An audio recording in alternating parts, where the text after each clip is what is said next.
Okay, Sir Chris de la Cruz here, and we are going to discuss or continue our discussion in P6. And our topic is about the difference between mass and weight. Mass may be defined as the amount or quantity of matter in a body regardless of its volume or of any forces acting on it. Mass is constant for any materials or body. The fundamental unit of mass is the kilogram and gram. While weight may be defined as the force of attraction of gravity, and therefore a particular object or body will have a different weight depending on locations wherein the gravitational attraction is also different. So that's basically the difference between mass and weight. Mass is constant regardless of its volume or regardless of location wherein the gravitational force is present. While weight varies because it is basically depending on the gravitational force present in its location. So, however, the mass can be determined easily by comparison with another object of known mass on an analytical balance or in any weighing scale. The weight of a body at any point in space may be defined as the resultant gravitational force acting on the body. Due to all bodies in the space, when this definition is used, the body has weight at all points in space except at those very spatial points at which the resultant gravitational force is zero. Well, according to Sir Isaac Newton, in his universal gravitation law, any object in any part of the universe or in any part of the space has different weight because it depends on its location. Because according to Sir Isaac Newton, the principles of universal gravitation law is that pagka ikaw ay nahandon sa space at ikaw ay kayang abutin ng full of gravity ng different planetary systems. So lahat ng planetary systems na yan ay nag-exert ng pull of gravity on you.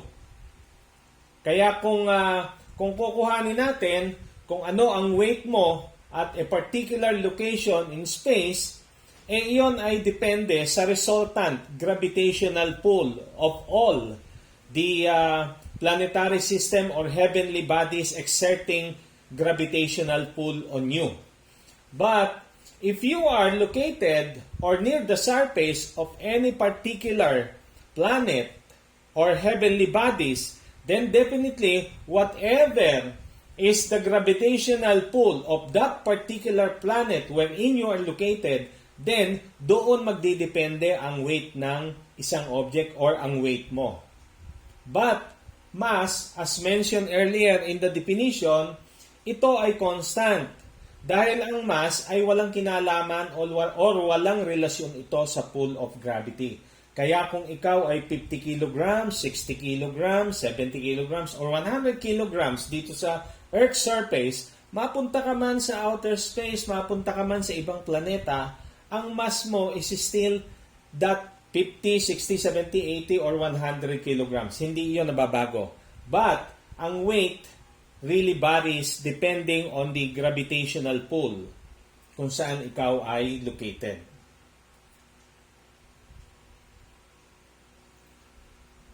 Sir Isaac Newton pointed out that besides having inertia, all materials, objects have the ability to attract all other objects as a result of the universal gravitation.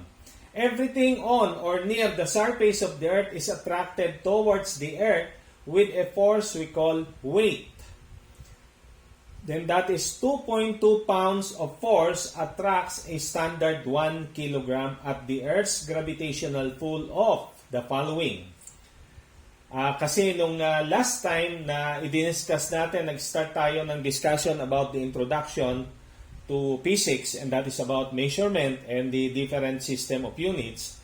Na-discuss natin yung CGS, FPS, and MKS. So, the gravitational acceleration constant or the gravitational pull of the Earth's surface, ito yung kanyang tatlong values.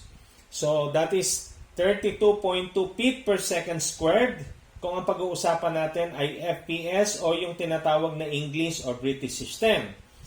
And siya ay equivalent sa 9.8 meter per second squared kung tayo ay pag-uusapan natin ang MKS. And then, that is also equivalent to 980 centimeter per second squared if we will be talking of the CGS system. But they are all equal to one another because magkakaiba ang kanilang unit, no?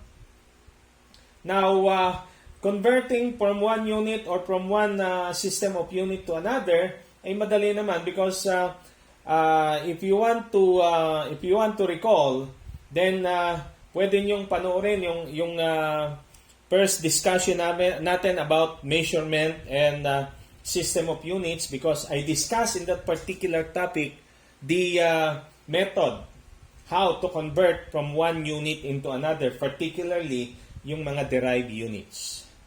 Okay? According to Sir Isaac Newton, any object on or near the surface of the Earth is subject to its gravitational force. And from these science principles originated the conversion of 1 kilogram is equal to 2.2 pounds. Kilogram is a fundamental unit of mass, while pound is a unit of weight in the FPS or the English or British system. Under the Earth's gravitational pull, a 1 kilogram body is being attracted by a force of 2.2 pounds. Kaya yung conversion na nakagisna na natin ever since na 1 kilogram is equal to 2.2 pounds, iyon ay really applicable in any part of the Earth's surface. Kasi isa lang naman ang value o ang magnitude ng gravity na nag-exert at any object na nandito near or on the surface of the Earth. But pagka ikaw ay nagpunta, again, like what I have mentioned earlier when we were still discussing the different definitions of mass and weight, kung ikaw ay nasa labas na ng mundo, nahandun ka sa ibang planeta or ibang heavenly bodies or malapit ka in any other surfaces of other planets, then definitely hindi natin pwedeng gamitin yung 1 kilogram is equal to 2.2 pounds. No?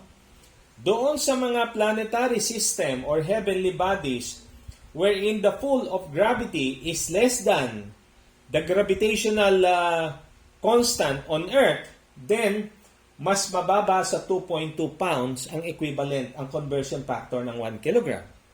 But kung ikaw inahandon sa mga planetary systems or heavenly bodies na mas mataas ang gravitational pull compared to the Earth's surface, then definitely ang 1 kilogram is equal to greater than 2.2 pounds.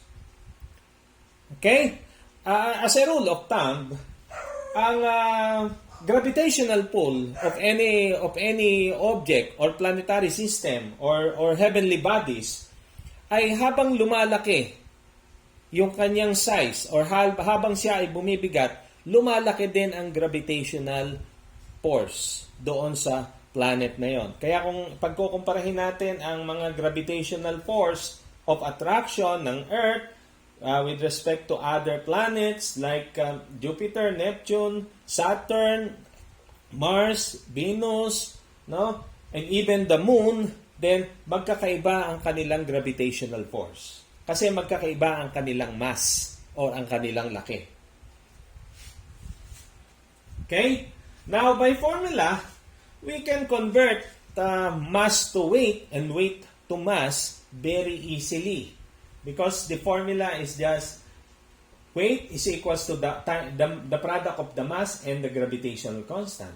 Thus, from this equation, mass is also equals to the weight over the gravitational constant. So, W is weight, M is mass, and G is the gravitational acceleration constant. And i-discuss natin ito doon sa mga unang slides at nakita natin na we have three values merong 9.8 meter per second squared in the MKS system. We have 980 centimeter per second squared in the CGS system. And we have 32 feet per second squared under the FPS system. Now, some sort of trivia. Why do we call it weighing scale but the result is mass? So, siguro marami din ang nagiging curious dito, no? Even I myself before ay nagtataka ko, bakit ba ang tawag dun sa timbangan or dun sa weighing scale ay weighing scale? Pero ang lumalabas naman ay binibigay na unit ay mass. Ay samantalang technical speaking in physics and in science, mass is different from weight. So, this is the answer. No? According to https://www.cora.com, weighing scales actually input weight depending on the force exerted on it, but display it as a mass just by dividing it by a constant of 9.8 meter per second squared. So, hindi na tayo ngayon dapat magtaka na baka questionin natin bakit ba ang tawag ay weighing scale pero ang ibinibigay na result sa atin ay mass. No? Dapat sana mass scale, ano? But definitely ang kasagutan ay ganito. Naka-input pala, ang ini-input naman natin do sa weighing scale ay weight talaga. Kaya lang, binibigay niya sa atin is the mass. Kasi automatically, kino-convert na ng weighing scale by dividing our mass to 9.8 meter per second squared. Okay? So, here's an example. What is the mass in kilogram of a weight of 784 newtons? So, again, kung napapansin ninyo, na-encounter na naman natin yung term na Newton. Ang Newton, technically, is a unit of force and weight in the MKS system. So, if you still remember, again, when we were still discussing the 7 fundamental units in the SI system, nakita natin doon na ang equivalent unit ng Newton is kilogram meter per second squared.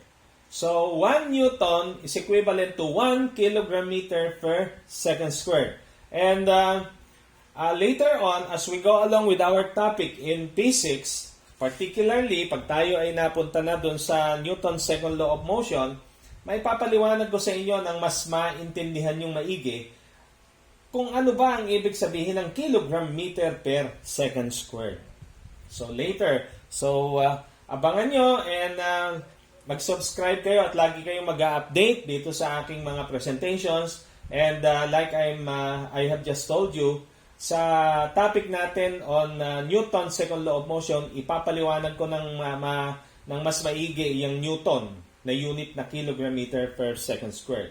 Now, for the meantime, let us just try to take a look here. Now, bakit ko ipinakita ang equivalent unit ng Newton? Instead of writing weight is 784 newtons over G, 9.8 meter per second squared. So, kaya ko ipinakita ay para hindi tayo malito. Dahil pagka inilagay ko rito, yung equivalent ng weight ng Newton, kitang-kita natin yung cancellation of units. So that doon sa final answer, makikita natin na kilogram talaga ang lalabas. And this is it. Diba? So, meter per second squared, the first meter and second squared is located in the numerator side, and the other meter per second squared is located in the denominator side. So, therefore, cancel out. And ang natira na lang unit ay kilogram. So, 784 divided by 9.8 is equal to 80, and the remaining unit is kilogram. And therefore, that 784 newtons is equivalent to a mass of 80 kilograms. Okay? Now, let's have some weight comparison. And, this is quite interesting, particularly for those people who are whose favorite subject is science, particularly physics. Kasi we are going to compare here the weight of a person whose mass is 80 kilograms on Earth, i-compare natin ano ba ang kanyang weight kung siya naman ay nasa moon. Okay? So, here's the problem. The gravitational acceleration constant in the moon is about 1/6 of the Earth's value, equal to about 1.62 meter per second squared.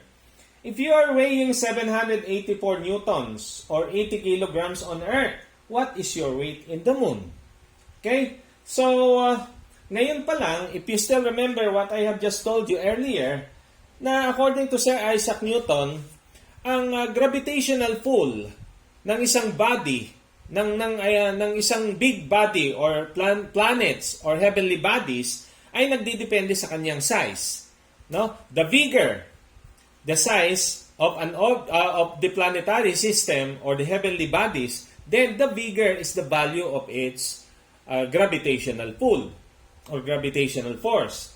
So ngayon pa lang, pwede nating i-anticipate even without looking at the solution, alam na natin na mas mababa ang magiging weight ng isang tao na may 80 kg mass dito sa Earth or 784 newtons compared doon sa Moon kasi ang Moon ay mas maliit ng dihamak kumpara sa size ng Earth. Kasi sabi nga is ang gravitational constant doon sa Moon daw is just 1/6 of the Earth's value. Okay? Kaya ang kanilang gravitational pull is only 1.62 meters per second squared. So let us try to translate this into our computation and substitute this 1.62 meters per second squared. So from our formula, weight is equals to mg. So the mass is 80 kilograms kasi hindi naman ito nagbabago, no? Regardless na sa Earth ka, magpunta ka sa Moon, magpunta ka sa Mars or any planet, 80 kilograms ka pa rin, no? So mass times g. This is g, the value of g in the Moon, and 80 times 1.62 is only 1.29.6 Newton. So, you see? So, nung nasa Earth ka, 80 kilograms ang iyong mass, ang weight mo is 784 newtons, pagdating mo sa Moon is 129.6 newtons only. And, basically, this is the explanation. Kaya kung natatandaan niyo yung mga film clip ng Apollo 11, sila Armstrong nung mag-land sila sa Moon, no? I am not sure if I am correct, but I think mga 1969 yon, no? So nung time na yon na mag-land sila sa Moon, kaya sila pagka sila'y tumalon, dahan-dahan naka-slow mo ang kanilang pagtalon at ni-slow motion din ang kanilang pagbaba. Why? Because the pull of gravity there is very low. It's only about 1/6 of the pull of gravity here on Earth. Kaya kahit ang weight mo is 784 newtons here on Earth, pagdating mo sa Moon is only 129.6. Okay? So what is your mass? The answer is still 80 kg. From the definition, mass is constant. It is defined as the quantity of matter in your body and it is not affected by gravity. Okay? Okay, now let's go to another example, another interesting comparison. In Jupiter, the value of gravitational acceleration constant is 24.79 meter per second squared. If you are weighing, same example, 784 newtons or 80 kilograms on Earth, what is your weight in Jupiter? Okay? So from our formula, weight is equals to mg. So ang mass natin is still 80 kilograms times this time napakalaki ng value ng gravitational constant compared sa Moon, ano? Sa Moon 1.62 meters per second squared lang.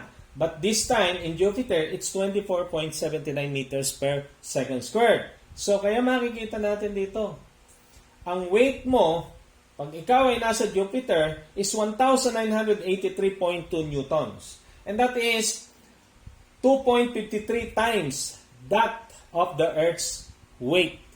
Kaya siguro, kung ikaw yung 80 kilograms na yan, pagdating mo sa Jupiter, hirap na hirap kang tumalon. At kung dito nakakatalon ka na, nakakaangat ka ng mga 2 or 3 feet above the ground, baka pagdating doon, 1 foot lang, hirap na hirap ka pang tumalon.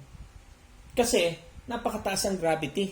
Hindi mo mabuhat yung katawan mo dahil ang weight mo ay napakabigat dahil napakalakas noong gravitational pull na ine-exert ng surface ng Jupiter sa iyo. Okay? So, what is your mass? Again, the answer is still 80 kilograms. Okay, now let us try to have some comparative analysis on time versus distance. Ano? Sa Earth, sa Moon, at sa Jupiter. Kasi ito yung mga kinumpute natin. Ang nakita natin yung kanilang gravitational acceleration constant. Ano? If there are 3 stones na bibitawan natin para sila ay bumagsak freely, sa Earth, sa Moon, sa Jupiter, the same size, no?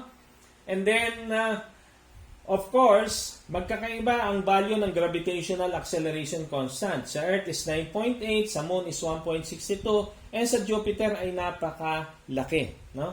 Alam natin kung anong reason bakit napakalaki ng kanyang gravitational pull. Kasi ang Jupiter is the biggest, no? Doon sa ating solar system, napakalaking planeta niya, no? Okay? So, at time is 0, stationary silang tatlo, then after that, binitawan. So, for every 1 second that elapsed, gaano ba kahaba o gaano kataas yung na-travel nila? So, sa Earth, after 1 second, nakadrop siya ng equivalent to 4.9 meters. Sa Moon, nakarating lang siya ng 0.81 meters, wala pang 1 metro. And sa Jupiter, grabe sa Jupiter. After 1 second, nakatravel kagad yung rock ng 12.4 meters. After 2 seconds, sa Earth, nakabagsak siya ng total height of 19.6. Sa Moon, 3.24. Sa Jupiter is 49.58. After 3 seconds, 44 sa Earth, 7.29 sa Moon, 111.55 meters na doon sa Jupiter. And after 4 seconds, sa Earth ay 78.4 meters ang kanyang na-travel na height. Ang sa Moon naman is only 12.96. Sa Jupiter is 198.32 meters. No? Kasi siyempre, napakataas ang pull of gravity, kaya matindi yung humihigop doon sa rock. Kaya ang bilis ng kanyang travel going down. Doon naman sa Moon, ang liit lang ng kanyang gravitational pull eh. Kaya ang hina nung pagbatak doon sa rocks na yon para makarating siya doon sa certain height of 12.96 meters at the end of 4 seconds. No? Well, sa atin, ito yung ating standard kasi nandito tayo sa Earth. Okay? Now, let's say, dinala natin yung the same size ng rock sa isang particular part ng space or sa isang heavenly bodies or planet kung saan ang value ng kanyang gravitational pull or gravitational constant is approaching 0. Then, pag binitawan natin itong rocks na ito, ay hindi siya gagalaw. Pag binitawan natin siya, nandun lang siya. Because, kung ang gravity doon is approaching 0 or 0, sabihin natin 0, then definitely, hindi gagalaw yung rocks. Baging tayo, pag tayo'y tumalon, kung saan lang tayo makarating, hanggang doon na lang, hindi tayo babagsak pababa because there is a 0 gravity. Okay? So merong isang movie I forgot si Sandra Bullock ang bida doon sa movie na yon. I forgot the title of the movie. This is about Gravity yata ang eksaktong title, no? So if you want to see kung ano yung anong sistema about gravitational, then you better watch the movie. Okay? Now, another comparison is height versus time. Sa Earth, again, same size ng rocks between Earth, Moon, and Jupiter. Then, merong height dinala natin yung rocks na yan sa height na 50 meters, then saka natin sabay-sabay na binitawan, then ito yung makikita nating time before the rock hit the ground. So sa Earth, dun sa height na 50 meters with an acceleration of 9.8 meters per second squared, it will take 3.19 seconds before it hits the ground. Sa Moon, medyo may katagalan. 7.86 seconds, no? Mahigit doble, no? Before it hits the ground. And pagdating sa Jupiter, it takes only 2.01 seconds to hit the ground kasi napakataas ng kanyang value ng gravity. So, summary, mass is constant anywhere regardless of the gravity in the surface where it is located, while weight varies. It depends on the resultant gravitational force where the body or object is located. Okay, so that ends our presentation, and I hope na kahit papano ay nakapag-share ako sa inyo ng knowledge about the difference between mass and weight. So for more videos, please subscribe and press the notification bell so that you will be kept updated sa mga susunod pa nating video presentation, particularly yung ating lecture series. So in YouTube search bar, you just type Sir Chris De La Cruz or youtube.com/@SirChris550, and para kayo ay makasabay doon sa ating mga discussion. Again, thank you very much for watching.